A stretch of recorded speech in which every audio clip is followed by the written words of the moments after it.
အားလုံးမင်္ဂလာပါရှေးဇဖြတ်ဒီကျေးဇူးတော်သူပဲချီးမွမ်းပါတယ်ဘုရားကိုဆောင်ခြင်းရပြီးကျွန်တော်ဒုတိယနေ့ရောက်ရှိလာပါပြီများစွာသောသူတွေဘုရားနဲ့ပါဇက်ကတော့ဘုရားနဲ့နီးနေတယ်နှလုံးသားဘုရားနဲ့ဝေးနေတယ်ဆိုတော့ဘုရားကျွန်တော်စကားပြောလို့မရလူတွေကပါဇက်ကတော့ဘုရားလို့ပြောတယ်တကယ်နှလုံးသားကြတော့ဘုရားကိုဆွဲလန်းရမှာတဲ့လောကအရာတွေဆွဲလန်းနေတာအများကြီးရှိတယ်နှုတ်ကပတ်တော်ကိုလိုချင်တာထက်ကောင်းကြီးကိုလိုချင်တာကိုများနေတယ်ဆိုတော့ဘုရားကျွန်တော်ကိုပြတယ်နှုတ်ကပတ်တော်ကိုစံငတ်တာထက်ကောင်းကြီးကိုစံငတ်နေတဲ့သူတွေအများကြီးရှိတယ်ဘလို့ကွာလဲကျွန်တော်ဒါကိုဆက်ပြီးတော့ပြောပြတော့ဒီနေ့ကျွန်တော်တို့ခရိယန်ယုံကြည်သူတွေတော်တော်များများရဲ့အသက်တာကောင်းကြီးနောက်ကိုလည်းလိုက်နှုတ်ကပတ်တော်နောက်ကိုလိုက်ကြတယ်ဒါပေမဲ့မသိတာကကောင်းကြီးမင်္ဂလာအားလုံးကနှုတ်ကပတ်တော်ထဲမှာမရှိဘူး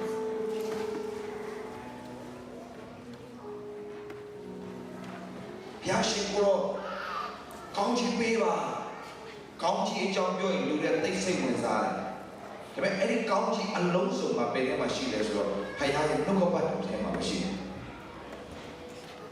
အမေဒီကျမ်းစာတင်မယ်ဆိုရင်ကျမ်းစာအကြောင်းပြောလိုက်ရင်လူတွေအင်မတန်မှကိုစိတ်ဝင်စားမှုမရှိဘူးဒါပေမဲ့ဘယ်မှာစိတ်ဝင်စားလဲလို့ပြောရင်ကောင်းကြီးမင်္ဂလာအကြောင်းကောင်းကြီးအကြောင်းပြောလိုက်ရင်စိတ်ဝင်စားတယ်ကောင်းကြီးနဲ့ပတ်သက်တဲ့အရာတွေပြောလိုက်ရင်စိတ်ဝင်စားတဲ့သဘာဝရှိတယ်ဒါကြောင့်နားလည်စေချင်တယ်ဘုရားသခင်ကျွန်တော်ကြွယ်ဝစေချင်တယ်ဘုရားဖြစ်တယ်အာမင်အထက်ပြောမယ်ဘုရားသခင်ကြွယ်ဝစေချင်တယ်ဘုရားဖြစ်တယ်အာမင်ကျမ်းမာစေချင်တယ်ဘုရားဖြစ်တယ်အာမင်လွတ်မြောက်စေချင်တယ်ဘုရားရှင်ဖြစ်တယ်အာမင်အောင်မြင်စေချင်တယ်ဘုရားရှင်ဖြစ်တယ်အာမင်ဒါပေမဲ့အဲ့ဒီအရာခတ်သိမ်းကအောင်မြင်စေချင်တဲ့ဘုရားကြွယ်ဝစေချင်တဲ့ဘုရားလွတ်မြောက်စေချင်တဲ့ဘုရားကြီးသောအမှုကိုပြုစေခြင်းနဲ့ဘုရားဖြစ်ပေမဲ့ကျွန်တော်တို့ကဘုရားရဲ့နိဥပဒေတောင်းနားမလည်ကြဘူး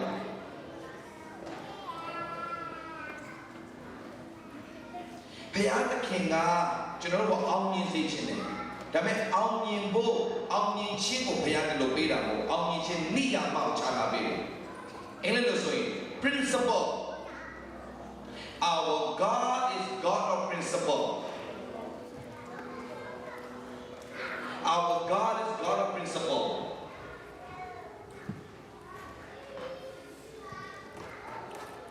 So ကျွန်တော်သိရမယ့်အရာကသူ့ရဲ့နိဥပဒေတောင်းနားလည်ပဲနဲ့ကျွန်တော်ဘလို့မှအောင်မြင်ခြင်းမရဘူးဘလို့မှကျမ်းမာခြင်းမရဘူးကိုလိုကျမ်းမာခြင်းပေးပါကိုလိုကျမ်းမာခြင်းပေးပါဘုရားကပြောတယ် okay ငါမင်းတို့ပေးတာကြားတယ်ဘုရားရဲ့သဘောတဘာဝကိုကျွန်တော်ပြောပြတယ်ဘုရားရဲ့သဘောတဘာဝကိုတော့ကျွန်တော်တရားသိပေးပါလို့ပြောရင်ကိုတော့တရားသိမပေးဘူးခင်ဗျာတရားအစစ်ကိုပေးတဲ့ဘုရားရှင်ဖြစ်မျိုးစေ့ကိုပေးတဲ့ဘုရားရှင်ဖြစ်တယ်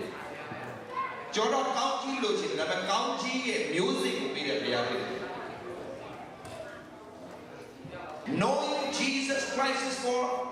eternity Knowing the principle of Jesus Christ is for prosperity. Igomaro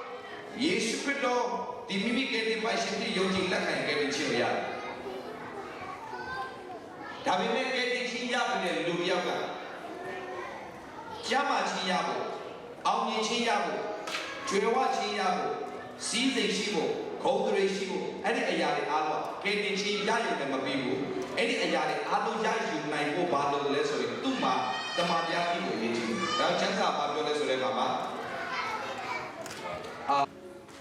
ကျွန်တော်နိုးထားဖို့ချိန်တန်နေကြီးကိုမောင်မတို့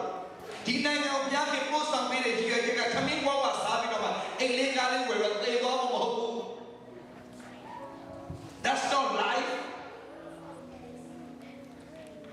That's not the meaning of life. ဒါဘဝရဲ့အသေးပဲမဟုတ်ဘူး။အမေရိကရောက်လာတဲ့အလုပ်တွေလုပ်တဲ့ကျက်တွေတတ်တဲ့ချူစီတွေလိတ်တယ်ဟိုကျက်တွေသွားလိတယ်ဝက်တွေသွားလိတယ်ဒါလောက်နဲ့ပဲကျွန်တော်ဘဝအချိန်ကိုသွားမှာမဟုတ်ဘူး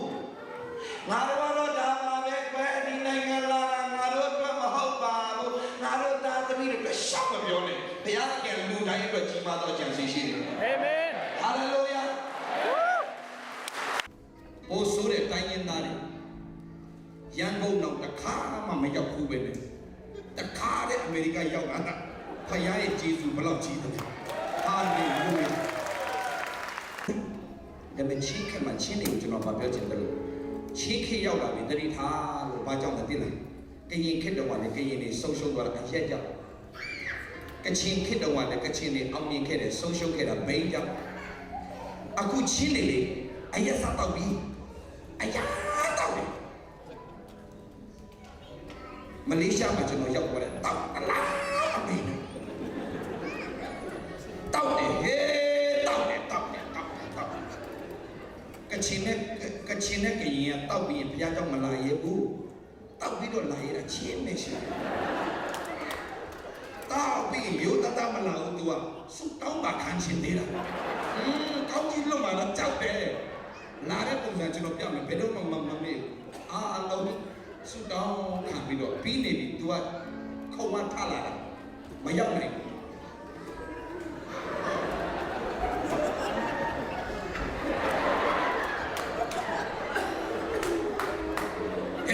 ရောက်လာတဲ့အဲ့ညီလေးဘာဖြစ်လဲလို့ဆရာကောင်းကြီးမပြေးပဲနဲ့ကျွန်တော်မထန်ထားခဲ့တော့စာပီးချင်းလို့ဆရာအမွေကလာလိုက်ပြီးတော့စာပီးချင်းမှာပါတယ်ရှားတော့သူကိုခေါ်ရနေစီလုံကွာပါနဲ့ကျွ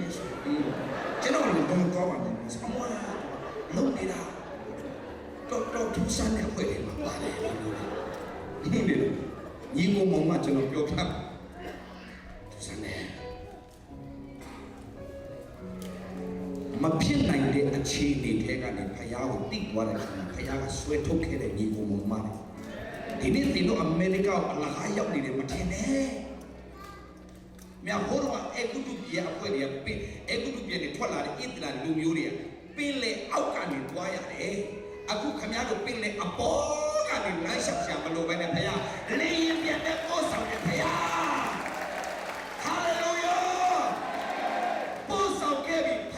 မမေ့ကြနဲ့ဖယားမပါဘဲနဲ့မဖြစ်နိမညီကိုမောင်ကျော်ပြပြမယ်တင်းတို့အလကားရောက်တယ်မထင်နဲ့တင်းတို့အဖိုးအဖွားတွေရတယ်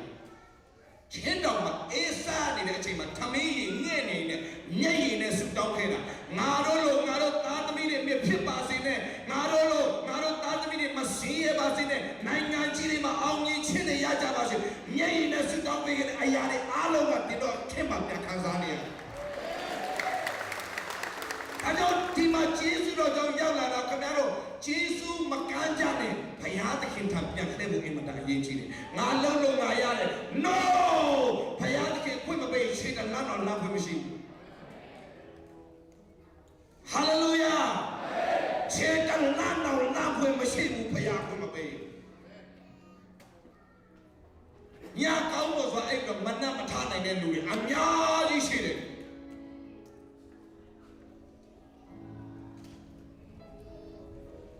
ဒီကောင်မရောက်ရှိတဲ့အားပေးခြင်းကျွန်တော်ဘဝရဲ့အသက်တာနဲ့ရှင်းပြီးတော့ကျွန်တော်ပြောပြတယ်။ကနေဒါရောက်လာတဲ့ကျွန်တော်ကဟိုလုံးဝင်လို့ဒီလုံးဝင်လို့ဟိုလုံးဝင်လို့ဆင်မပြေဘူး။ချက်စင်တော့ဖားတာဆင်မပြေဘူး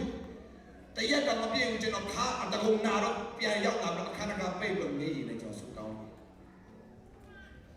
ကျွန်တော်ကထုံကြည့်နေပြီကျွန်တော်အေးလုံး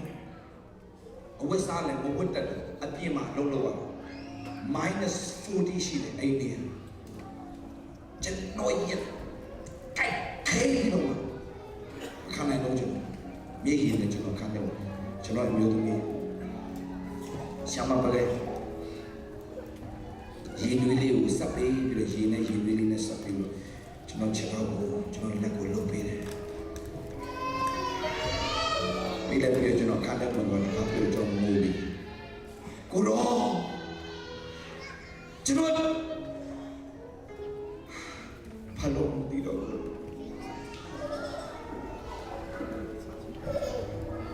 I surrender all I surrender all to thee my blessed Savior I surrender all. Give up rolling.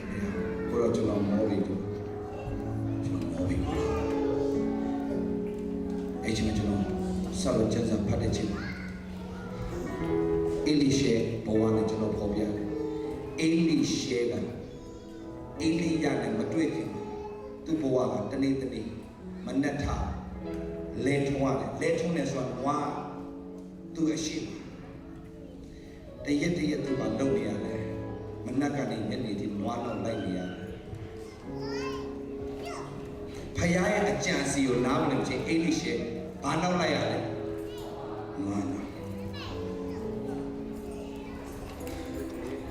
Dini le Paya a chance you now and say America one of Lania and where it does she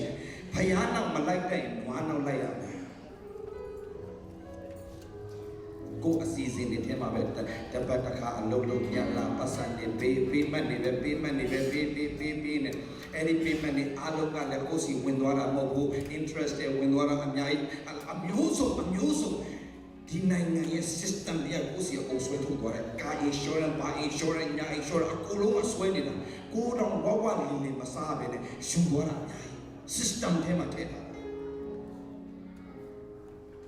Eight came up young and deal with Shizi. Hallelujah. Hallelujah. Payata mean cash down the A-way and a single Payam Seminar. Cash down the cow and a Payam Seminar. Hey, nothing is impossible with God.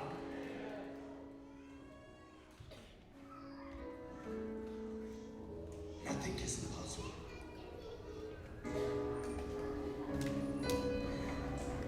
Yomji Shima Imadama, Aji is the idea of the Tune Amudo Sound and the Credica Matoma, Credica, Akolo Kajine Piap, Nyap Piap. Fort Worth machine, Dallas Fort Worth, Kenneth Copeland's Ressia, go by laying wing, go by 2 when me bonnet we are a Yawama solo, a table, a lot 8 genius, a drill machine, a colo cash way. The who had the beauty. Not Namale Kinoa, Payai, the water ball, Namale Kinoa. Just a book team no papu, some way on I'm awakened, Nike de Boa. You didn't balance to allow Chata, whatever onion wallet, Bajole. Principal, Payai, ni Ubadeta, Yoya, ni Ubadeta. Yoya, Payai, ni Ubadeta.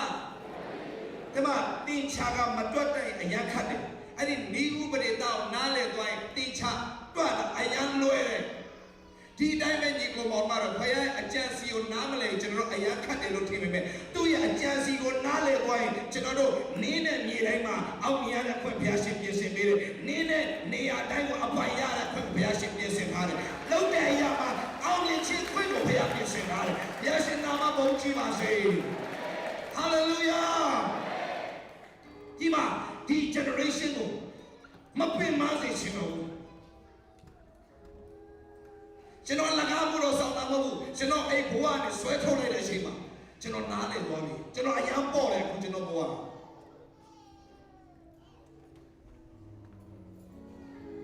Chino Tiahosia Malu, and Chino Magonji, a piece and sheet. Basaya will like the Ahoni Amobu, a Luguya will like the Ahanamobu, Mahobe Chino Banko and a Paya appeared Hamida. Hidayani Lara Sula General. Aluwela kauda mobu, General Lara, online and Lara, General Pasa Ayaiko. The Toletina, Aluweka,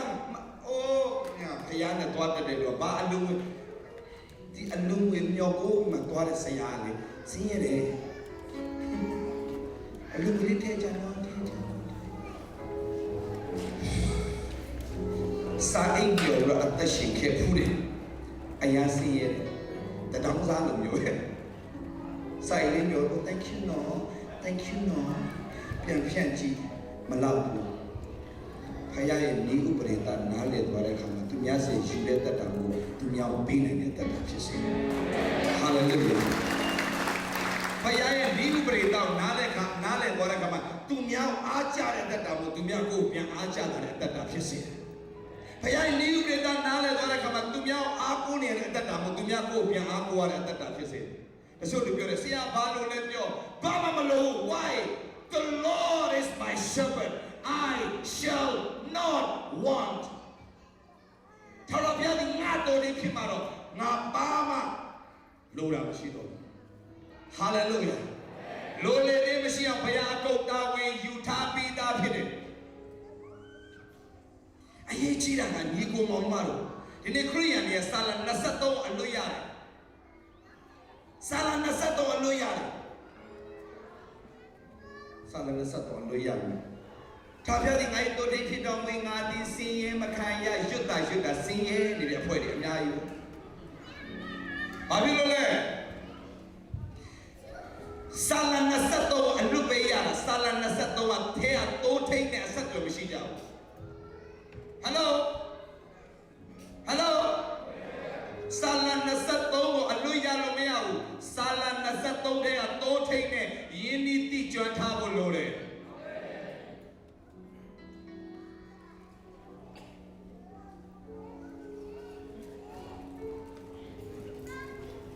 ကျွန်တော်ပြောတဲ့အရာတစ်ခုစီနဲ့ကျွန်တော်ရဲ့တတ်တာလွတ်မြောက်ခဲ့တယ်လို့ကျွန်တော်လွတ်မြောက်စေချင်လို့ဒါပဲကျွန်တော်လာပြောတာ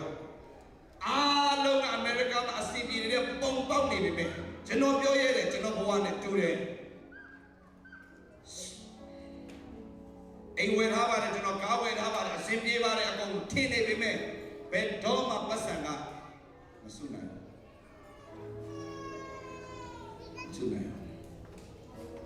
မလောက်နိုင်ဖယားရဲ့နေဥပဒေတောင်းနားမလဲဘူးရှင်အစဉ်ပြေးပြီးဆိုပြန်တော့လည်းပဲအိမ်တော်ကြီးအစဉ်မပြေတော့ဘူးငွေလေးစုမိစောင်းပြီးအစဉ်လေးပြေးလာရင်ဖောက်ပြန်ခြင်းနဲ့တဘာဝပြန်ဖြစ်လာတယ်အိမ်တော်ကြီးတော်တော်များများမှတွေ့ရတယ်အစဉ်မပြေတော့ကတော့ကြက်ဥတစ်လုံးကိုနှစ်ချမ်းလေးခွဲပြီးတော့အတူတကွစားခဲ့ကြတယ်အစဉ်လည်းပြေးလာအိမ်မှာကြက်ဥအကတ်လိုက်ရှိတယ်အိမ်မှာအတူတကွမစားချင်တော့ဘူးသူကလည်း iPad နဲ့ကိုကလည်း iPhone နဲ့ဟိုသမီးကလည်း internet နဲ့ computer နဲ့လောက်ကရှုပ်နဲ့ပြောင်းမျက်နှာတော့မကြည့်နိုင်တော့မြစ်တာတွေခေါင်းပါကုန်ပြီအဖေမြစ်တာအမေမြစ်တာမရတဲ့ခါမှာကလေးတွေကဘယ်မြစ်တာရှာတယ် internet ကရေးစားတယ်စာထားတယ်ဂျာမနီကကောင်းတယ်အီတလီကအင်တာနက်မှာလည်းအကွက်ပေါင်းမနေဘူးပေါ်လာတင်းတောင်း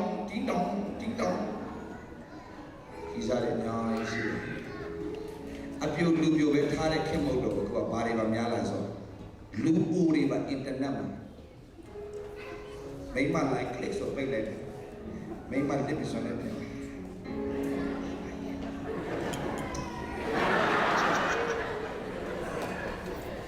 ရတာတွေခေါင်းပါလာချင်တယ်အသင်းတော်တွေများစွာပွဲပြားနေတယ်အသင်းတော်တွေများစွာပျက်စီးနေကြတယ်တယောက်မျက်နှာတော့မကြည့်နိုင်ကြတော့လာတော့လေရင်အတူတူမလေးရှားနဲ့စီးလာကြတယ်အမေရိကရောက်တော့အသင်းတော်ပွဲသွားတာမောထဲမှာပြန်တွေ့တော့မှတယောက်မျက်နှာတယောက်မကြည့်ချင်တော့တဲ့အဖွဲ့တွေအများကြီးရှိတယ် why အသင်းတော်ပဲပွဲတာမဟုတ်ခုအိမ်တောင်တွေပါစပွဲနေကြပြီဒီကိုမှမထုံပြောဒီနေ့လူအချမ်းစီထဲမှာသွားလာခဲ့ရတဲ့ကျွန်တော်တို့ကအယံပြမှန်ခဲ့တယ်ဒီနေ့မှကျွန်တော်ဘုရားချမ်းစီနားလည်ခဲ့တယ်ကျွန်တော်ကိုဘုရားကလူမျိုးတွေကလင်းစီကိုခံထားတယ်ဆိုတော့တိသွားတဲ့နေ့မှာအဲ့ဒီမှာကျွန်တော်အလုပ်အရန်ကောင်းနေပါပြီကနေတော့ဝင်ကောင်းနေပါပြီအိမ်လဲဝယ်ထားပြီးပါပြီအဲ့ဒီအချိန်မှာဘုရားသခင်ထွက်ခဲ့တော့အဲ့ဒီအချိန်မှာအာဗြဟံကိုထွက်ခဲ့လို့ပြောတဲ့ကဲကျွန်တော်ထွက်ခိုင်းတာဖြစ်တယ်ကျွန်တော်ဘာလို့ထွက်တော့ဘာလို့မှကျွန်တော်မသိပါဘူးဒါပေမဲ့ယောမ8:32နဲ့ဘုရားကျွန်တော်စကားပြောတယ်ထွက်ခဲ့မှာအဲ့ဒီအချိန်မှာဘုရားစကားအပေါ်မှာကျွန်တော်ရက်တည်ရမယ်ယုံကြည်သူညီကိုမောင်မတော်သင်ဘုရားစကားနဲ့တကယ်အသက်ရှင်တာမနှက်ထားတယ်ကိုယ်အလုပ်တွေပဲကိုရှုပ်တယ်ကျမ်းစာကိုတစ်ချက်တော့မဖတ်နိုင်တဲ့ခရိယန်တွေဟာမကြခင်တင်ပဲဆုံးရှုံးမှာမဟုတ်တဲ့သားသမီးတွေပဲဆုံးရှုံးနေတယ်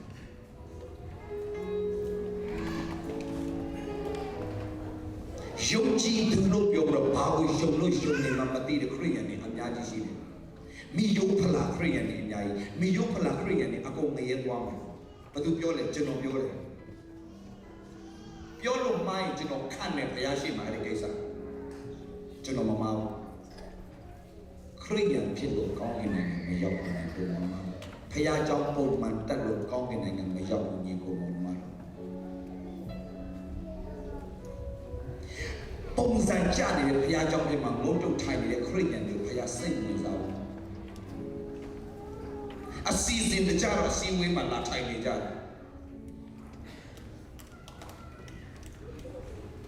ဒါမဲ့ဖခင်တခင်ဖခင်ကြောင့်မှလူဘလောက်လာတက်တယ်ဆိုတော့ तू စိတ်ဝင်စားဘူးဖခင်တခင်စိတ်ဝင်စားတာကဘယ်နှယောက်မှနာဝိညာဉ်နဲ့သစ္စာနဲ့ကိုးကွယ်လဲဘယ်နှယောက်ကငါ့စိတ်နှလုံးမှာကျွေးမဲ့နဲ့ကိုးကွယ်လဲအဲ့ဒီလူကိုဖခင်ဒီနေ့ချင်းမြောက်ခြင်းနဲ့ဖခင်ဖြစ်တယ်ဒီ American system နဲ့ဆွဲထုတ်ခြင်းနဲ့ဖခင်ဖြစ်တယ်ဒီလမ်းဖွင့်ပေးမယ်ဖခင်ရှိဖြစ်တယ်လမ်းတစ်ကိုပြင်ဆင်ပေးမယ်ဖခင်ရှိဖြစ်တယ်အမှုတစ်ကိုဖခင်ပြမယ်ဖခင်ဖြစ်တယ်တနေ့ဒီလောကထဲမှာပဲတင်သွားလာလောက်ကင်စားတောက်နေတဲ့ဘဝတင်ကြီးဝင်နေပါပြီအမှုတစ်ကိုပြုဖို့ဘုရားလိုလို့ရှိရင်တင်အမေရိကရောက်လာတာဒီအလုပ်လေးတွေပဲလုပ်ပြီးတော့ပတ်စံလေးပေးချက်လေးရတယ်ပြန်သွားလဲစားလဲကုန်လဲဒီဘဝနဲ့ပဲအသက်ရှင်ဖို့ဘုရားလိုတော့မရှိဘူးတင်ကြီးသောအမှုကိုပြုဖို့ဘုရားလိုလို့ရှိတယ်အဲ့ဒီရောက်တင်နာမလဲမချင်းဒီထဲမှာပဲလေအလုပ်သွားလိုက်ပြန်လာလိုက်အိမ်လိုက်စားလိုက်အလုပ်ပြန်သွားလိုက်လောကမှာပါလေအသက်ရှင်တာအလုပ်လုပ်ဖို့လားမှန်ပါတယ်အလုပ်လုပ်ရမယ်ဒါပေမဲ့ကိုလုပ်ချင်တဲ့အလုပ်ဟုတ်ဘူးဖခင်လုပ်ခိုင်းတဲ့အလုပ်လုပ်မှာတင်းရဲ့အသက်တာသားစင်မြေးဆက်ဘုရားသခင်ကောင်းကြီးနဲ့ပြန်ဖြည့်ဆည်းပေးတယ်တင်းလုပ်တဲ့အခါမှာလည်းပေါ်ပါတဲ့ဘုရားပြင်ဆင်ပေးတယ်ဖခင်ရဲ့အကြံစီထဲမှာတင်းရှိသူများလောကက10နိုင်လုပ်တဲ့အလုပ်ကိုတနာရီနဲ့တင်းကြီးတဲ့ကောင်းကြီးမင်္ဂလာဘုရားပြင်ဆင်ထားပေးတာဖြစ်ဟာလေလုယာကျွန်တော်လက်တွေ့ပြောပြတယ်ညီကိုမောင်တို့ဒီမှာရှိတဲ့လူငယ်တွေအရောက်ရှိတဲ့ဒီနေ့ကျွန်တော်ပြန်ဆက်ကပ်ပေးခြင်းယူပါရုံစထားပါကြီးသောယူပါရုံစထားဘလို့ယူပါလဲလူငယ်တွေကျွန်တော်မေးလိုက်နေပါလို့လဲโอเคကျွန်တော်ကြောင်းတက်မယ်ခင်ဗျအဲကြောင်းပါလို့တက်မှာအလုပ်ကောင်းကောင်းရရှင်တော့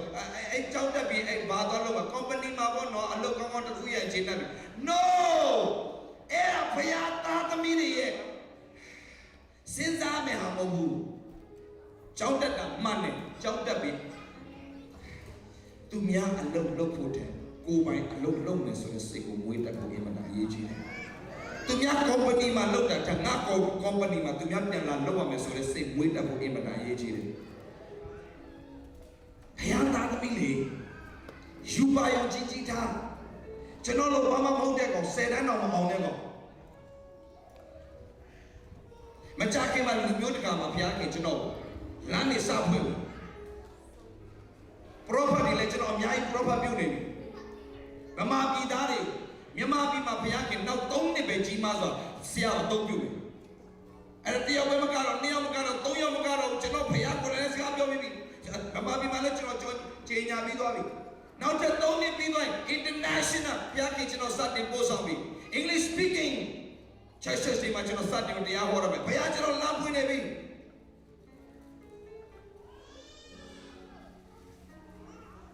ကျွန်တော်တို့10တန်းမအောင်တဲ့လူတယောက်ကိုတော့မှ international level ချင်းရောက်တော့အသုံးပြုနေတဲ့ဘုရားဆိုဒီလိုဘုရားရှင်တော်ရဲ့အသုံးပြုနေတဲ့ဘုရားရှင်ဖြစ်တယ် hallelujah ယူပါယုံကြီးထားဖို့ဘုရားလိုလို့ရှိတယ်သင်ဘလောက်ပညာတတ်တယ်သင်ဘလောက်ဟလာလုံနိုင်တယ်ကိုင်နိုင်တယ်ဘုရားစိတ်ဝင်စားလို့ဘုရားစိတ်ဝင်စားတာသင်ဘလောက်ဘုရားအားကိုးနိုင်တယ်ဘုရားဘလောက်ယုံနိုင်တယ်ဘုရားတတ်နိုင်ခြင်းကိုဘလောက်ထိသင်စိတ်ချနိုင်တယ်အဲ့ဒီမှာဘုရားကြီးတော်ကိုပြုတော်မှာဖြစ်တယ်Thank you, Jesus. ကြောင့်အဲ့ဒီကြီးရဲ့ဘုရားရှင်ကျွန်တော်ကောင်းလို့ချင်းဝင်ခြင်းကျွန်တော်ဘဝနဲ့ဒါကျွန်တော်ဘဝအတွက်အင်မတန်တိုက်ဆိုင်ပြီးတော့မှကျွန်တော်ဘဝအတွက်အင်မတန်မှခွန်အားဖြစ်စေတဲ့ခြင်းတွေပေါ့ဂျေဇုတော်ကြောင့်ရဲဝတ်ထူးဆိုတဲ့ညီကိုလေးကကျွန်တော်ဆက်ပေးခဲ့တယ်အဲ့ဒီခွေထဲမှာကျွန်တော်ဆိုခွင့်ရခဲ့တယ်ဆိုတော့ကျွန်တော်တို့ကြီးမဟုတ်ပဲကျွန်တော်အခုချိန်မှာ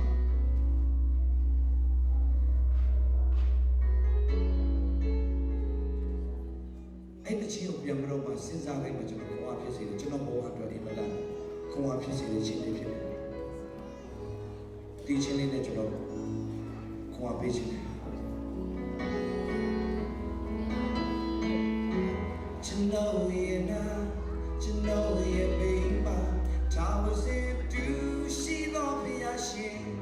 ကျွန်တော်ရဲ့မူရာတွေအားလုံးကိုထောက်ဆင်သူဖြစ်ရှင်ပေးသူပြေဆုံးခြင်းမပြေဆုံးခြင်းတွေပေါ်မှာဘာတစ်ခုမှမချီသူကျွန်တော်ရဲ့ဖယားရှင်တပတ်တရှင်ကျွန်တော်ရဲ့နာကျွန်တော်ရဲ့ဘေးမှာထောက်ဆင်သူရှိတော်ဖယားရှင်ကျွန်တော်ရဲ့အမှုအရာတွေအားလုံးကိုထောက်ဆင်သူဖြစ်ရှင်ပေးသူပြေဆုံးခြင်းမပြေဆုံးခြင်းတွေပေါ်မှာဘာတစ်ခုမှမချီဘူးကျွန်တော်ရဲ့ဖယားရှင်တပတ်လာခြင်းတရားတော်ချမ်းလမ်းပြွယ်ကားတဲ့ဖယားရှင်တရားတော်ချမ်းသူမြတ်ကြတွေနဲ့လွှမ်းရှုံကားပြီးမှကျွန်တော်ရဲ့ခန္ဓာစိတ်ဝိညာဉ်အလင်းပေးပိုင်သူ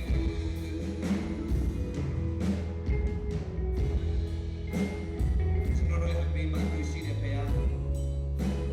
တပတ်တချစ်တဲ့ဖယားဒီရဲ့ပြည့်စုံခြင်းမပြည့်စုံခြင်းတွေကိုမကြည့်ပဲနဲ့အရှိတိုင်းလက်ခံပြီးတော့မှသူစီတိုးဝင်လာတဲ့သူတွေကောင်းချီးပေးခြင်းတဲ့ဖယားရှင်ဖြစ်တယ်ဘယ်ရှိနေမှာမရှိပါနဲ့ဘုရားတော်ပြန်လက်လာခဲ့ပါအရှိတိုင်းပြန်လက်လာခဲ့ပါဒီရဲ့ပြပန်းနေခြင်းတောကတွေအားလုံးကိုဝမ်းမြောက်ခြင်းနဲ့ဣတ္တခြင်းပြပန်းရှင်ဖြစ်ပါတယ်ကျွန်တော်ရဲ့နာကျွန်တော်ရဲ့ဘေးမှာထာဝရစေအတူရှိတော်ဘုရားရှင်ကျွန်တော်ရဲ့ပူဇာတွေအားလုံးကိုထောက်ဆင်သူဖြစ်ရှင်ပေးသူပြေဆုံးခြင်းမပြေဆုံးခြင်းတွေပေါ်မှာဘာတစ်ခုမှမချီဘူးကျွန်တော်ရဲ့ဘုရားရှင်တပတ်လာခြင်းလက်ဆွေအောင်ကျွန်တော်ရဲ့နာကျွန်တော်ရဲ့နာကျွန်တော်ရဲ့ဘေးမှာထောက်ဆင်သူရှိတော်ဘုရားရှင်ကျွန်တော်ရဲ့အမှုတရားတွေအားလုံးကိုထောက်ဆင်သူဖြစ်ရှင်ပေးသူ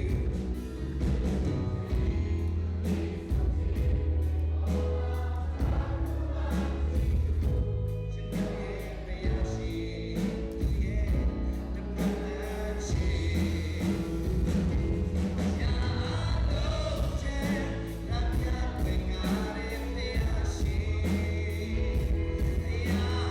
တော်ချမ်းသူမြတ်ကြတွေနဲ့လွှမ်းရှုံကားပြီးမှကျွန်တော်ရဲ့ခန္ဓာစိတ်ဝိညာဉ်အလင်းပေးမှန်သူရာတော်ချမ်းလမ်းပြွယ်ကားတဲ့ဘုရားရှင်ရာတော်ချမ်းသူမြတ်ကြတွေနဲ့လွှမ်းရှုံကားပြီးမှကျွန်တော်ရဲ့ခန္ဓာစိတ်ဝိညာဉ်အလင်းပေးမှန်သူအားလုံးဆိုရအောင်ရာတော်ချမ်းလမ်းပြွယ်ကားတဲ့ဘုရားရှင်ရာတော်ချမ်းသူမြတ်ကြတွေနဲ့လွှမ်းရှုံကားပြီးမှကျွန်တော်ရဲ့ခန္ဓာစိတ်ဝိညာဉ်အလင်းပေးမှန်သူကျွန်တော်ရဲ့ခန္ဓာစိတ်ဝိညာဉ်အလင်းပေးနေသူကျွန်တော်ရဲ့ခန္ဓာစိတ်ဝိညာဉ်အလင်းပေးနေသူ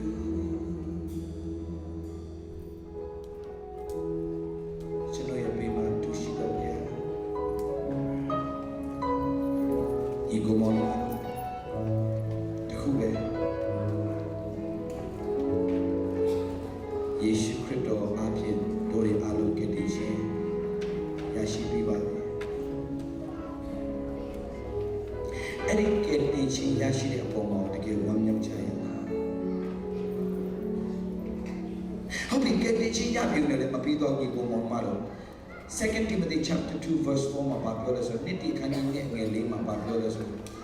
ဘုရားသခင်အလိုတော်လူအပေါင်းကတည်ခြင်းတို့ရောက်နေတယ်မပြီးဘူးလူပေါင်းကတည်ခြင်းတို့ရောက်နေတယ်မပြီးဘူးလူအပေါင်းကတည်ခြင်းတို့ရောက်နေတမန်တရားကိုသိစေခြင်းကဘုရားသခင်အလိုတော်ရှိတယ် sorry.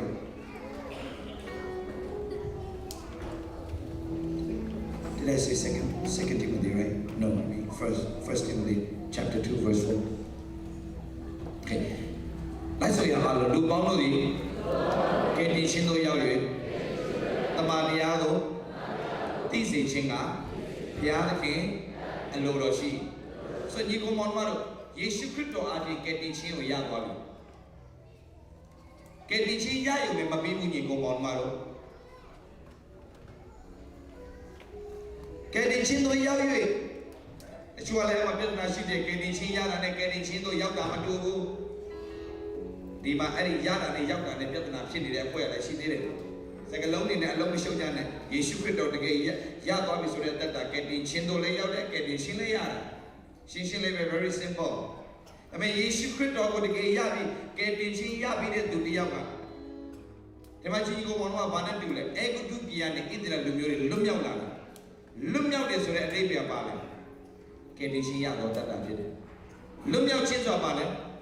ကယ်တင်ခြင်းရတဲ့တတ်တာဖြစ်တယ်။သို့တော့ကယ်တင်ခြင်းရောက်ရုံနဲ့မပြီးဘူး။ဘာသိဖို့ဘုရားလိုတော်ရှိတယ်။ဒီနေ့ဟုတ်ပြီ။ဘုရားသခင်သည်ဒီလောကသို့ကြွလာပေးတာတင်းကို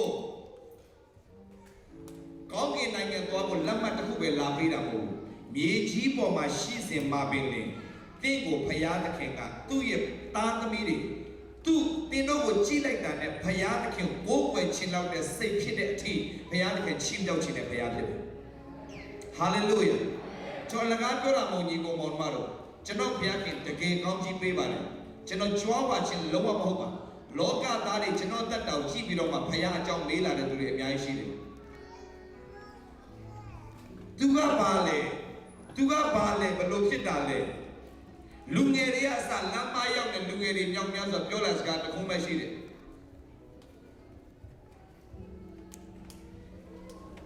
ကျွန်တော်တရားနာတော်တဲ့ကောင်မဟုတ်ဘူးတဲ့အမေဆရာစတိုင်ကိုကျွန်တော်ကြည့်နေတယ်ဘလို့စတိုင်လည်းမသိဘူးဆိုတာကြည့်နေတယ်ဘာလဲတော့ဒီလူကတရားဟောတာလည်းပလင်မောမဟုတ်ဘူးဟိုလျှောက်သွားနေပေါ့ဘာလဲမသိဘူးဆိုတာကြည့်နေတယ်ဆရာဟောတယ်ကျွန်တော်နည်းခိုက်လာတယ်စတန်လို့လာတယ်ကျွန်တော်နည်းခိုက်လာတယ်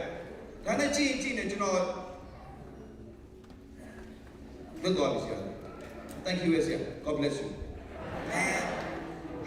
ဘာလဲတော့မသိ Thank you ဆရာ God bless you ကျွန်တော်လေးခွဲမှာလေးတက်ဖို့ပမာပြီးရန်ကုန်လေးစိတ်မှာကျွန်တော်ထိုင်ဆောင်နေချင်းမှာညီကိုတယောက်ဝင်လာတယ်ဟာကိုကြီးကျွန်တော်သိတယ်ကိုကြီးခွေကျွန်တော်ကြည့်တယ်ကိုကြီးကျွန်တော်ခိုက်တယ်အကိုကြီးလို့ခေါ်မှာတော့အဲ့ဒါခရီးရမကိုချိန်တယ်လေအဲ့ဒါဒီနေ့ကမှတွေ့ရတယ်ကျွန်တော်တကယ်တယောက်ဗျာကျွန်တော်ခွေလာပြည့်ကျွန်တော်ကြည့်တယ်ကျွန်တော်ဘုရားပါလာပါတယ်မိုက်တယ်ဟာတူဟာရတယ် Thank you very much ဒီတော့ဒီနေ့ကိုရီတော်များခရိယန်တွေပဲကြည်တာမို့ကျွန်တော်ရန်ကုန်မှာတရားဟောပွဲတော်များခရိယန်တွေပဲလာနာထောင်တာမို့ကျွန်တော်နောက်ဆုံးပြည်သူရင်ပြင်မှာတရားဟောတယ်အရာမိုးသမားတရားအော်နေတယ်သူသူအော်နေပြည်သူရင်ပြင်ဆိုလူကောင်းမျိုးစွာလာတာအော်နေဒီအောက်မှာတယောက်တယ်အကျော်သူ့ခေါ်လိုက်တယ်ကျွန်တော်ပတ်စံ1000ထုတ်လိုက်တယ်1000တန်တည်းရွက်ထုတ်လိုက်တော့နေယူမလားလို့ဟုတ်ကဲ့ယူပါမယ်ကျွန်တော်ပေးတဲ့အချိန်မှာသူရုံကြည်ယူလာယူတယ်ပေးမလားပေးမယ်ယူမလားဟုတ်ကဲ့ယူပါမယ်ကျွန်တော်ရှင်းပြတယ်အခါတည်းလူတွေကိုအဲ့ဒါကတင်ချင်းအဲ့လိုမျိုး very simple ကတင်ချင်းဆိုတာယေရှုခရစ်တော်သင်ပြည့်ကျွေးအားလုံးစပ်ပေးလို့ဆိုသင်ယုံရင်အဲ့တိုင်းယူလိုက်ရုံပဲလို့ very simple အဲ့ဒါကျွန်တော်ပတ်စံ1000ပေးတယ်အဲ့ပတ်စံ1000သူThank you Lord ဒါလေးပဲယေရှုခရစ်တော်သင်ပြည့်ကျွေးအားလုံးစပ်ပေးလို့ဆိုသင်ယုံရင် Thank you that's it that's very simple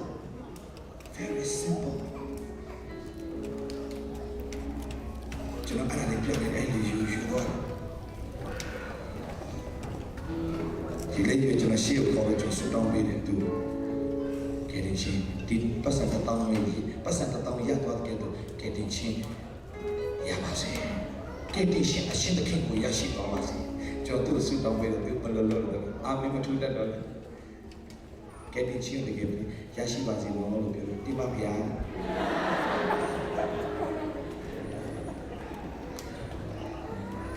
အဲ့ဒီရှိတဲ့သူတွေတိပါဗျာဘယ်လိုပဲဖြစ်ဖြစ် anyway မြောက်များဆိုတော့သူတွေနှုတ်ကပတ်တော်ကြားတယ်ဘုရားပြင်ဆင်တာဒီနေ့ဆက်လို့ကြီးတော်ကိုဘုရားခင်ကျွန်တော်နဲ့ပြုတ်ပါဖြစ်တယ်အရေးကြီးတာဘုရားနဲ့ပတ်သက်လာသင်ဘယ်လောက်စိတ်ချနိုင်လဲသင်ဘယ်လောက်ရှုံနိုင်ပြီလဲဒီမှာညီကောင်မမတော့အသက်ရှင်တဲ့ဘုရားကိုကိုးကွယ်ပြီးတော့မသင်ပင်မနေမဟုတ်ဘူးသင်ပေါ်ပါလေခွန်ဘုရားရှင်ပြင်ဆင်ပေးခြင်းတယ်ဘယ်တော့တော့ဘာပြောလဲဝန်လေးပြီးတော့ပင်မနေတော့သူပေါင်းတော့အထောက်လို့လားအချင်းပါဖေးမယ်ဒီလိုတွေရဲ့အသက်တာထဲမှာကြီးမားစွာသောအောင်မြင်ခြင်းကိုဘုရားခင်ပြင်ဆင်ပေးခြင်းတခါမှမခံစားဘူးလေ you never dream of ဒီတခါမှအိမ်မက်မဖို့တဲ့မင်္ဂလာတွေကိုတင်တော်ဘုရားရှင်ပြင်ဆင်ထားတာဖြစ်တယ် hallelujah လူမျက်စိပြမမြင်နားပြမကြားစိတ်လုံးနဲ့တော့မကြံစီသေးထိုးရအလုံးစုံတို့ကိုဘုရားခင်တင်တော်ပြင်ဆင်ထားပေးပြီးသားဖြစ်တယ်အာမင်ဟောညီကိုပေါ်မှာဒီနေ့တခုပဲကျွန်တော်အားပေးခြင်းတယ်ကောင်းကြီးမင်္ဂလာလွယ်ပါတယ်ဒါပေမဲ့ကောင်းကြီးမင်္ဂလာနဲ့ရှေ့သောအသက်နှစ်ခုစလုံးရဖို့တင်ဖရားနဲ့သွားမှာဖြစ်မယ်ဒီနေ့တင်ကားတွေဝယ်နေအိမ်တွေဝယ်တိုက်အကုန်လုံးလုံးနေတယ်ဒါပေမဲ့အဲ့ဒါတွေအားလုံးရပြီးတော့အားလုံးအစုံကြီးရှိပါပြီလေနောက်တစ်နေ့မှာဘိုက်အောင်ကိုတော့စစ်လိုက်တဲ့ချိန်မှာကင်ဆာရောဂါဖြစ်တယ်3လပဲခံတော့မယ်ကျွန်တော်မိတ်ဆွေပြောဆုံးသွားတယ်အဲ့ဒါဆိုရင်ဘဝမှာတည်ရှိတယ်တလုံးရုပ်ကလှူရှားခဲ့တယ်ကျန်စာလေးတစ်ပိုက်ခဏလေးကြည့်အောင်လူကာခန်းကြီးစနေလူကာခန်းကြီးစနေ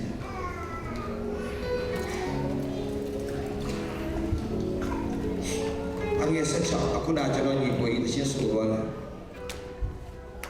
Thank you ရှာဖွေထားရမယ့်လောကရဲ့စီစဉ်ဥစ္စာ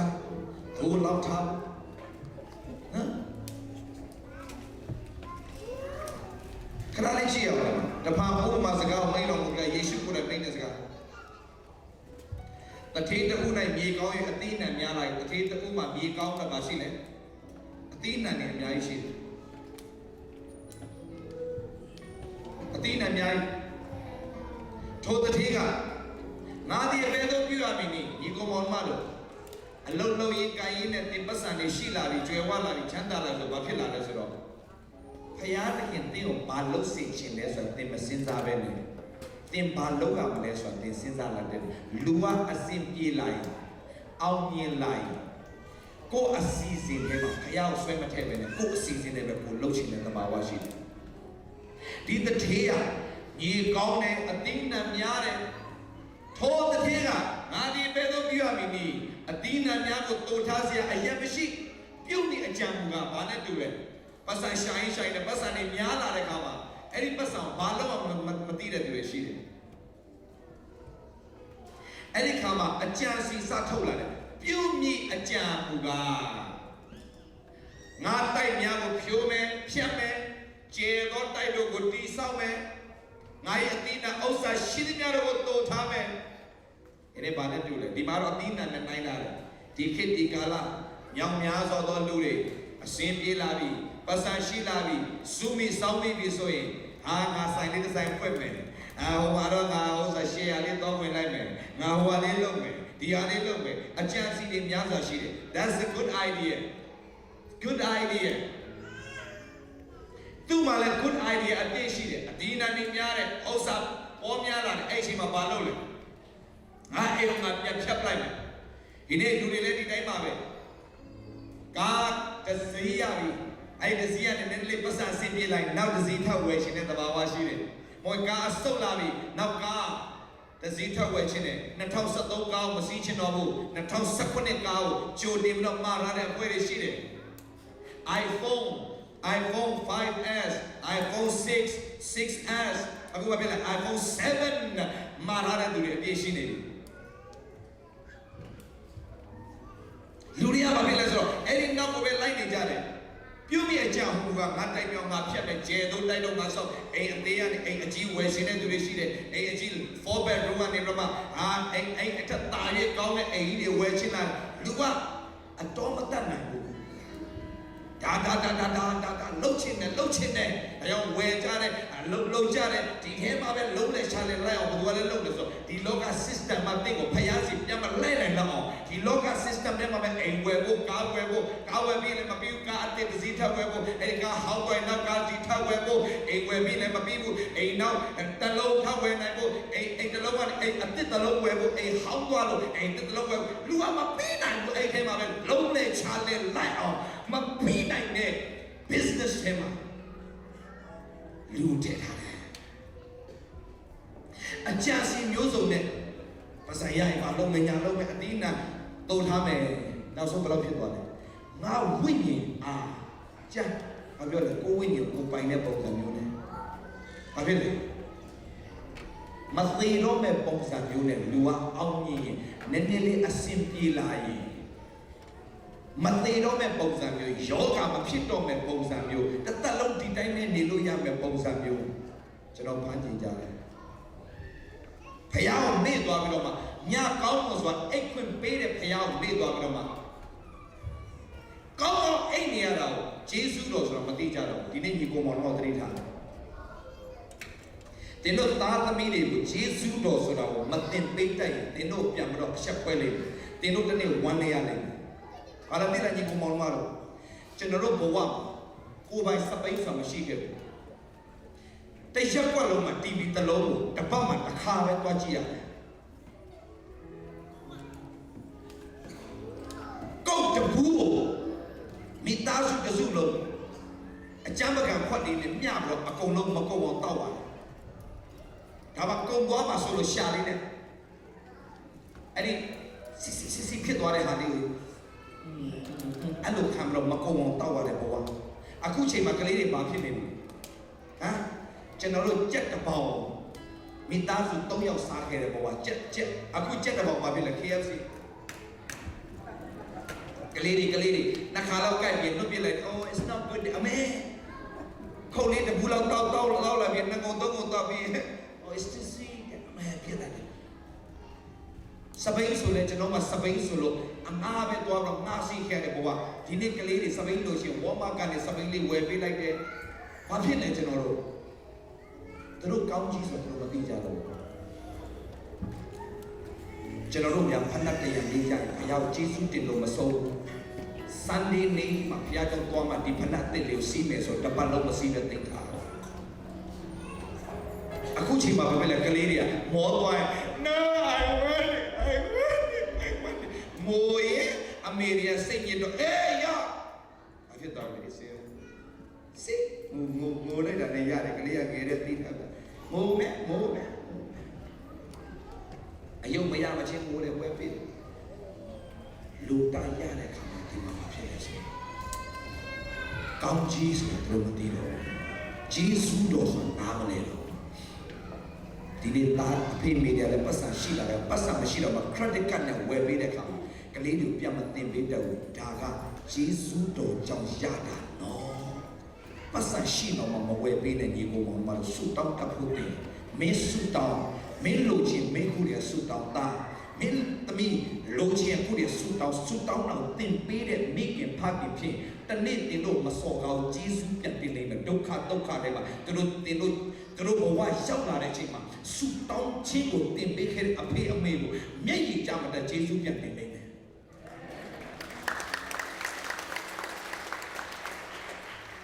တာသမီးတွေကိုဆူတောင်းတင်ပေးဖို့နေတတာကိုတိုင်းတော့ဆူမတောင်းနဲ့ဖွဲ့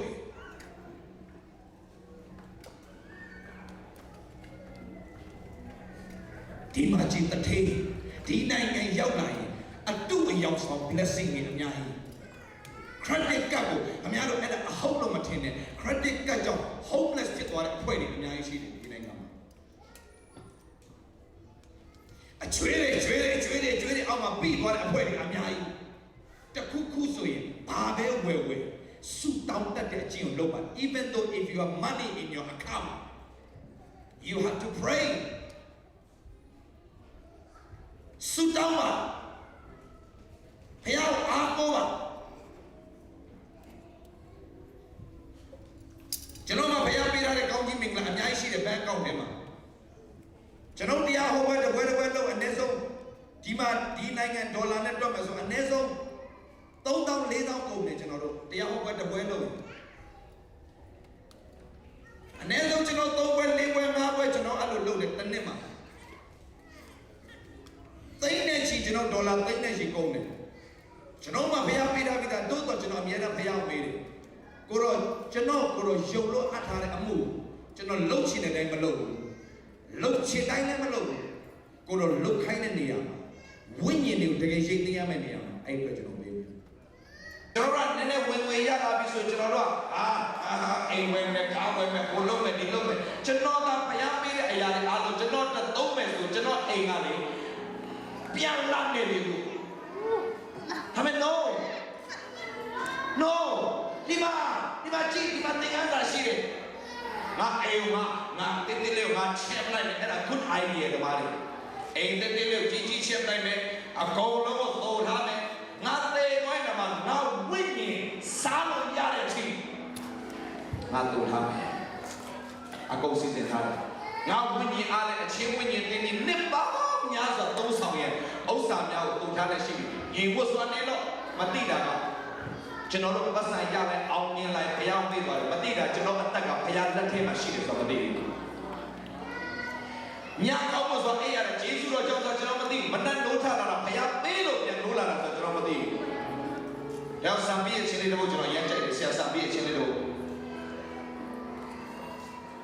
နနခင်းအလကားဖြစ်တာမဟုတ်ကျွန်တော်ထင်တာညအိယာဝင်မနှက်မိုးလင်းနိုးထလာတဲ့ဟလာနေ့လေးကိုတွေ့ရမယ်ဆိုတော့ကျွန်တော်တို့အဲ့တိုင်းမှာပဲနောက်နေ့ပြန်ထမှာပေါ့ no မထနိုင်တဲ့သူတွေအများကြီးကျေးဇူးတော်ကြောင့်နိုးထနေတာအာမင် hallelujah အာမင်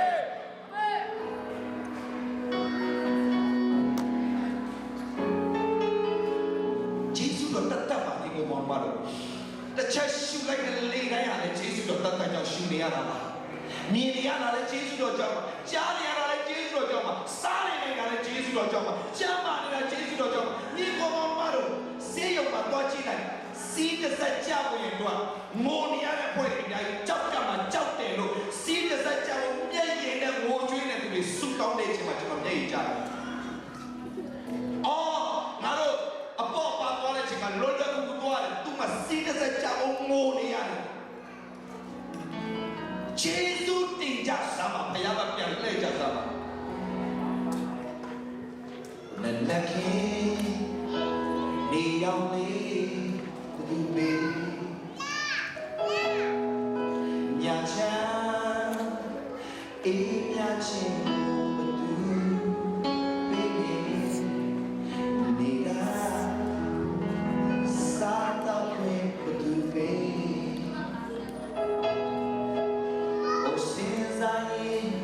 ချီဝိုင်း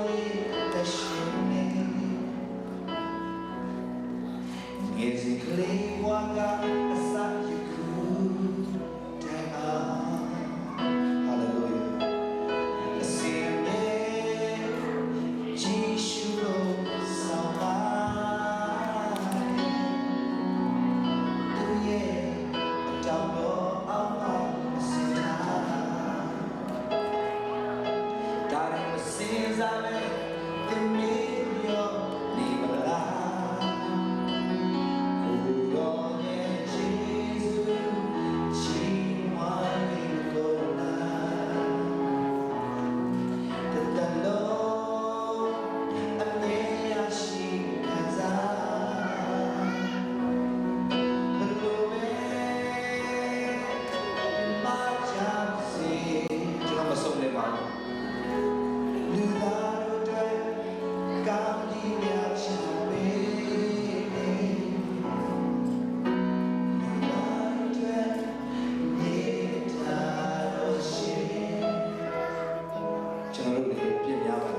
တော်ဆောင်မလည်းပြရှိတယ်ဟာလေလုယာကျွန်တော်ဒီနေ့ကျွန်တော်အစီအစဉ်ကို shut down လုပ်ပြီးတော့ကိုရောရဲ့အစီအစဉ်ကျွန်တော်ပေါ်မှာပါရှိတယ်ကျွန်မပေါ်မှာပါရှိတယ်လေကြတယ်ဘာကြောင့်လဲဒီနေ့ဒီတော့အသက်ရှင်ပေးရတဲ့သူစီတယ်တဲ့အချမ်းစီနဲ့တင်ဆက်သွားဖို့ပေါ့ငါဒီငါထိုးဘကိုးပဲရောက်ဆိုတာမျိုးမဟုတ်ပဲနဲ့ဘုရားသခင်ကတင်သွားခြင်းတဲ့နေရာတက်သူသွားစီလို့တဲ့နေရာတင်ပို့ဆောင်ခြင်းတဲ့ဘုရားဖြစ်တယ်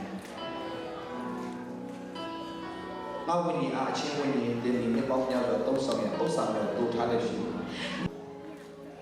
အဲ့ဒီမင်္ဂလာဆောင်မှာကိုလိုရှိတဲ့အတွက်ကြောင့်အရှက်ဝဲကျိုးနဲ့ဖြစ်မဲ့ဘဝကအကောင့်ဆုံးစပြည့်ကိုပြန်ထုတ်ဖို့ဒီနေ့ရဲ့ဘဝဘလောက်ပဲစီစဉ်တာတွေကောင်းပါစားတစ်ချိန်မှာအဲ့ဒီအစီအစဉ်အားလုံးပြည့်စုံသွားတယ်တင်ဘဝထဲမှာဘုရားဝင်ရောက်တယ်တင်ဘဝတော့အကောင့်ဆုံးစပြည့်ကိုဘုရားရှင်ပေးခြင်းအကောင့်ဆုံးစပြည့် new wine new life new business new family Piace che lo covo nel servizio. Piace dalle due. Se si riesce a cogliere una parte di lui, ma da pagare in noi, perché tu sai. A giudicare nel piede in noi, ti vedo gli occhi appena in noi, perché tu sai. Alleluia. Di ne curva girare. ဖျားပေးနေရတဲ့အလုံးဖျားတော့ငါဘလို့ပြည့်နေစဉ်းစားရအောင်ဟာလေလုယာမွေပဲပေးတာကိုတင်ရအချင်းတင်ရမိသားစုပေးထားတဲ့အရာတွေအလုံးဖျားရှင်တို့ပြန်ပေးဖို့ပြင်ဆင်ကြရအောင်ကျွန်တော်နဲ့ကျွန်တော်မိသားစုကတော့ဖျားရှင်တို့ပဲဖြစ်ကြောင်းတက်တာပဲဒါမဲ့အားလည်းရဲ့ဆိုတော့ကျွန်တော်နဲ့အကုန်လိုက်ရအောင်အမှုတော်ထဲမှာအကုန်ပါဝင်ရမယ်အကုန်ဆက်ကပ်ရမယ်နောက်ဆုံးဘုံဘိုးပေးတယ်အဲ့ဒီဘုံဘိုးတွေကိုစုထားတနစ်တာစုထားစမ်းမရောက်လာအဲ့ပတ်စံနဲ့တို့သာသနာလုပ်ငန်းတွေတို့ပတ်စံနဲ့ပြန်ထည့်ခိုင်းကျွန်တော်သားငယ်လေး73နှစ်ပဲရှိသေးတယ်ကျွန်တော်ပေးတဲ့ပတ်စံတွေအားလုံးဖယားနိုင်ငံတော်အတွက်သူ့ကိုပြန်ပေးတယ်သူ့အိတ်ထဲမှာပြန်တဲ့ပတ်စံရှိတယ်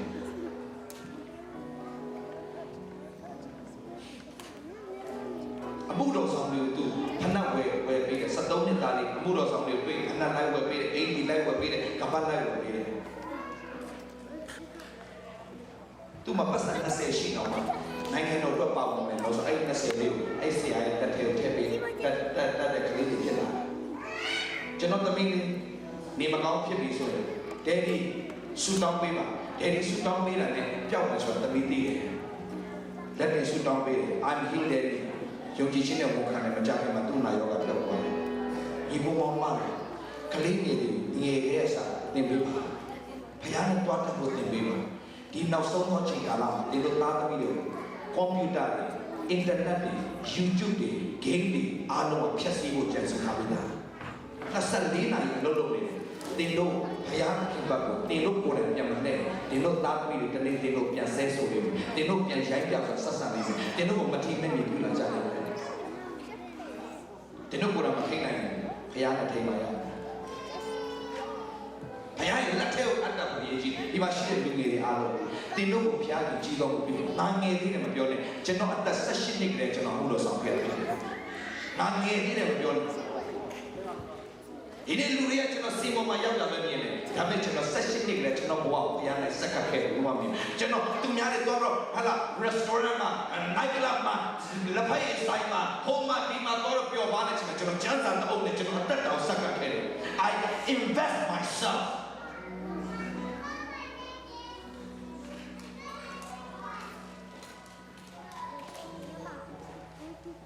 ကျွန်တော်ဘဝကိုကျွန်တော်ကလည်း investment လုပ်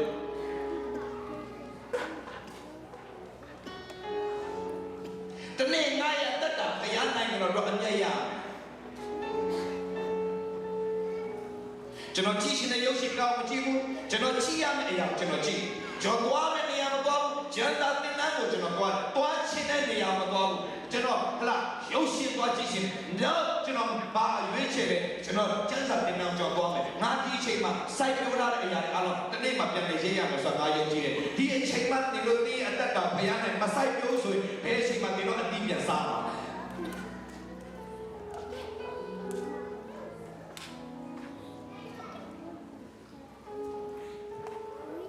ဆက်ရှင်နဲ့မှကျွန်တော်စိုက်ခဲ့တဲ့အရာက32နှစ်မှာကျွန်တော်စတင်ပြီးတော့နိုင်ငံတော်အတွက်ပါဝင်လို့စက္ကန့်နဲ့ပြောဖြစ်လာနိုင်ငံတကာကိုစတင်ပတ်တဲ့အချိန်မှာ32နှစ်ကျွန်တော်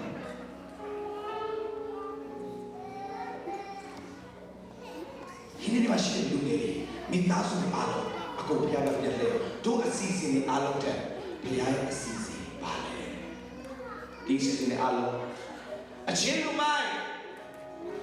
သူတို့ပဲသူစဉ်းစားနေတဲ့လူအချင်းလူမိုင်းကိုယ်အစီအစဉ်တွေနဲ့ပြည့်နေတဲ့လူအချင်းလူမိုင်း good idea နဲ့ပြည့်တဲ့လူအချင်းလူမိုင်းယနေ့ညမှာတင်းရဲ့ဝိညာဉ်ကိုငါယုတ်သိမ်းတယ်ယနေ့ညမှာမင်းရဲ့ဝိညာဉ်ငါယုတ်သိမ်းတယ်မင်းအိမ်ဝဲမယ်မင်းတိုက်ဆော့မယ်မင်းအိမ်ချက်ထွင်းမယ်အားဝဲမယ်ညောင်မယ်စဉ်းစားတယ်ယနေ့ညမှာမင်းဝိညာဉ်ငါယုတ်သိမ်းတယ်မင်းပါဆက်လို့မင်းရဲ့ပစ္စည်းဥစ္စာတွေဘသူပိုင်လဲခုအဒီညမင်းဝိညာဉ်ယုတ်သိမ်းတယ်ဒီညမင်းတို့ဝိညာဉ်ယုတ်သိမ်းတယ်အဲ့ဒီမင်းတို့မှာရှိတဲ့အိမ်တွေကားတွေဘသူပိုင်ပါလဲတထေအာမိန်တော်ကိုထိုးလို့ကိုအဖို့အနာကိုစီးပူး၍ဖျားရှိတဲ့စီးရဲသောသူမိဒီကထိုးတထေနဲ့တူတယ်တင်ရနေတဲ့ခွန်အားတွေတင်ရနေတဲ့ဂျမ်းမာချင်းတွေတင်ရတဲ့ငွေကြီးတွေတင်ရတဲ့အောင်မြင်ခြင်းတွေအားလုံးဖျားအတွက်တင်မလို့ဘူးဆိုရင်ဒီမလေးနောက်ဆုံးညဒီဝန်နေရတယ်ဒီညတင်ရဲ့နောက်ဆုံးညဆိုရင်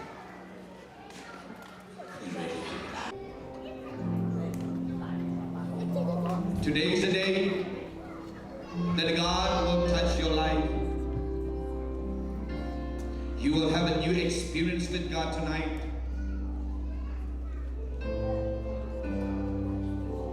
Thank you, Jesus.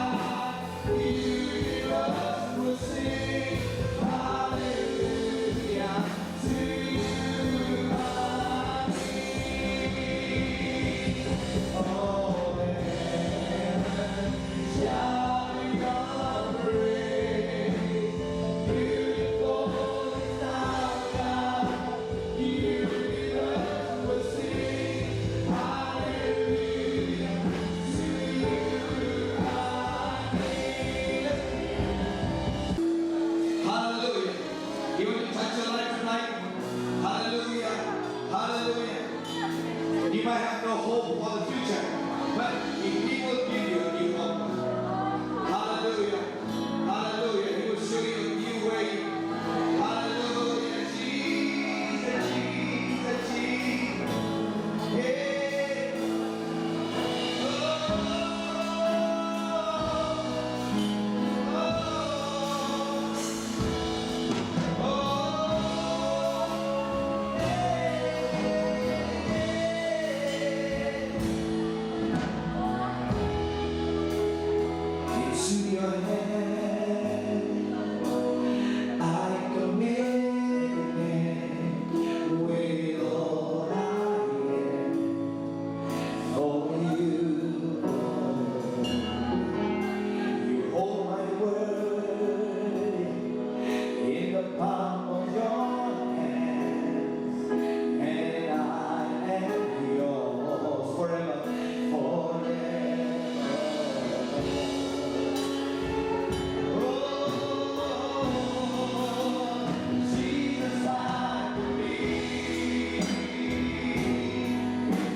our future.